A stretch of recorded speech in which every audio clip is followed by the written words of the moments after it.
इस खबर के प्रस्तुतकर्ता हैं रैंपस school, momentum coaching, Aishpra gems and jewellers. स्वाद में है खास, अपनों को लाए पास, सुधा मान्या मसाले। लोकसभा चुनाव 7वें चरण में पहुंच चुका है और चुनाव अब अपने समाप्त पर पहुंच गया है। ऐसे में उत्तर प्रदेश के मऊ जिले की एकमात्र घोसी लोकसभा सीट पर 7वें चरण में चुनाव होना है। सभी राजनीतिक दलों की रैलियां घोसी लोकसभा क्षेत्र में ताबड़तोड़ हो रही हैं। आज एक तरफ जहां दोहरी घाट के विक्ट्री इंटर कॉलेज के मैदान में डिम्पल यादव बीजेपी और एनडीए गठबंधन पर जमकर बरस रही थी, तो वहीं दूसरी तरफ लोकसभा क्षेत्र के मधुबन विधानसभा के गंगाऊपुर गांव में डिप्टी सीएम केशव मौर्य राहुल और अखिलेश यादव पर जमकर बरसे। डिप्टी सीएम केशव मौर्य ने कहा कि 4 जून के बाद राहुल अपने नानी के घर इटली भाग जाएगा और अखिलेश यादव विदेश भाग जाएगा। पूरे लोकसभा चुनाव में पहली बार बीजेपी मंत्री तारा चौहान ने मंच साझा किया और कहा, चौहान वोटरों को नामबद करने का भी काम किया। इनकी गाली का जवाब छड़ी की बटन दबा करके देना, तीसरी बार मोदी सरकार बना करके देना और साइकिल को पंचर करके अखिलेश यादव जी को पार्सल भेज करके देना। ये मैं आप सब लोगों से कह करके जा रहा हूं। करोगे? कर दोगे? दोनों हाथ उठा दो, बता दो। क्योंकि अरविंद राजभर जी एक युवा नेता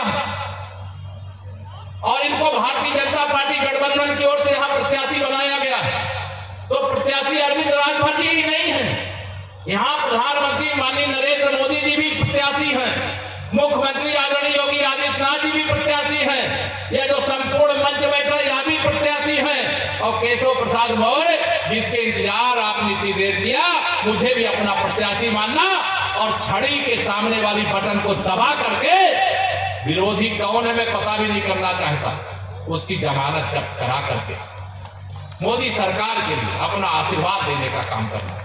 मैं आपको विश्वास दिलाता हूं, आपके आशीर्वाद को व्यर्थ नहीं जाने देना। आपके द्वारा दिया गया एक वोट भारतीय जनता पार्टी गठबंधन के ऊपर कर्ज होगा और विकास करके ब्याज के साथ अदा कर देंगे, ये आपको भरोसा दिलाता है। आप सब जानते हैं, अभी हमारे पूज्य महाराज जी का आपने आशीर्वाद लिया होगा। आज मंगलवार और जेठ महीने का पहला मंगलवार है, हनुमानगढ़ी के महंत जी हैं राजू दास जी महाराज, बड़ा आशीर्वाद उनका हमारे ऊपर रहता। और अगला मंगल जब आएगा वोटों की गिनती होगी और वोटों की गिनती के बाद आप पक्का नोट कर लेना, श्री अखिलेश यादव जी लंदन भाग जाएंगे और श्री राहुल गांधी जी जो उनके दोस्त हैं वो नानी के घर इटली चले जाएंगे। आप देख लेना 4 जून को 4 बजे जब 400 पार होगा, फिर एक बार मोदी सरकार बनेगी, तो जो भ्रष्टाचार के दलदल में डूबे उनको डर लग रहा होगा कि नहीं लग रहा होगा? बताओ। मोदी जी ने कहा है ना, वो तो ट्रेलर था, असली पिक्चर तो 4 जून के बाद तीसरे कार्यकाल में दिखाने का काम किया जाएगा। बहुत लूटा है गरीबों को, बहुत लूटा है किसानों को, मेरी माताओं बहनों के अधिकारों का हरण किया है।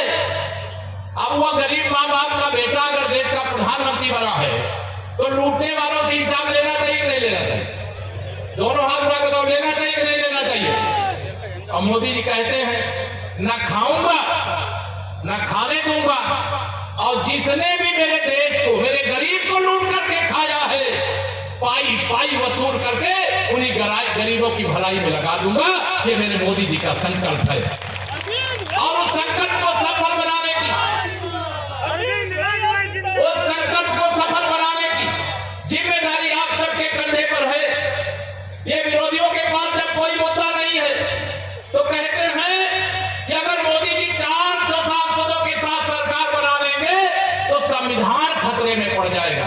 दुष्प्रचार कर रहे हैं कि नहीं कर रहे? बताओ, कर रहे हैं कि नहीं कर रहे? अब आपसे मैं कहना चाहता हूं जानकारी के लिए, 2014 में आदरणीय जगदम्बिका पाल जी यहां पर बैठे, मैं भी सांसद था, फूलपुर से बनके गया था। आदरणीय जगदम्बिका पाल जी भी सांसद बनकर के गए थे सिद्धार्थनगर से, और जब हम सांसद बनकर के गए थे तो मोदी जी जब संसद भवन में घुसने लगे तो द्वार पे आदरणीय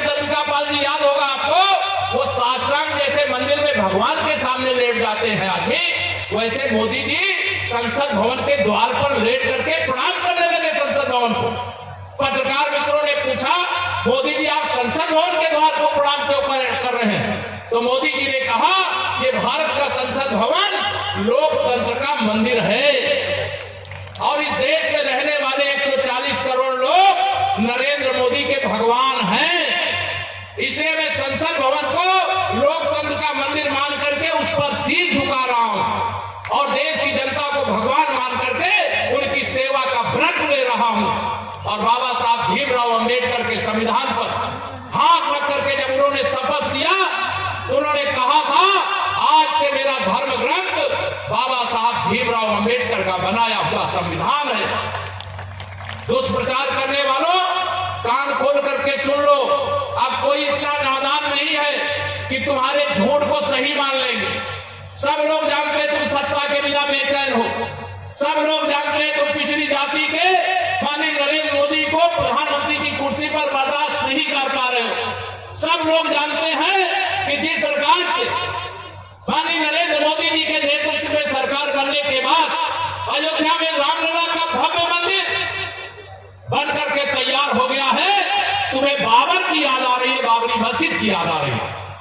अगर तुम्हें राम याद आते तो श्री राम जन्मभूमि तीर्थ क्षेत्र के निमंत्रण देने के बाद रामलला के चरणों में जाकर के राम भक्तों पर गोली चलाने के लिए माफी मांगते कि मेरे पुरखों से, मेरे पिता से अपराध हुआ, मेरे परिवार से अपराध हुआ।